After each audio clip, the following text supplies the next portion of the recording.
কাছে হোল্ড করবার মতো ফ্রিডম জায়গা ধীরে ধীরে কমে যাচ্ছে, ধীরে ধীরে কিন্তু আন্দাজ তারা পেয়ে যাবেন। হোরা স্পোর্টস কিন্তু অ্যান্টিসিপেট করে ফেলবে।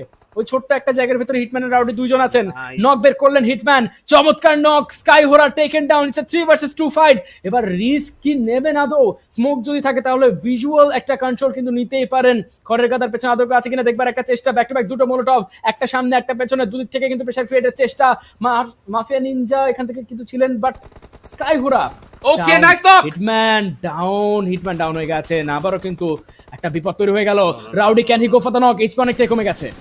অবশ্যই সিনিস্টার তিনি এখান থেকে জানেন মালিক ওরা ঠিক কোথায় থাকতে পারেন। রাউডির এইচপি কমে গেল, সেদিক থেকে ফাইনালি উইনার চিকেন ডিনারটা কিন্তু পেয়ে গেল ওয়ান স্পোর্টস। অ্যান্ড এই ওয়ান স্পোর্টসকে পুরো বাংলাদেশ পুরো বিশ্ব খুঁজে বেড়াচ্ছিল। ফাইনালি সেই চিকেন ডিনারটা আস্বাদন করার সাথে সাথে এই ম্যাচে তারা পেয়ে গিয়েছেন 12টি গুরুত্বপূর্ণ পয়েন্ট।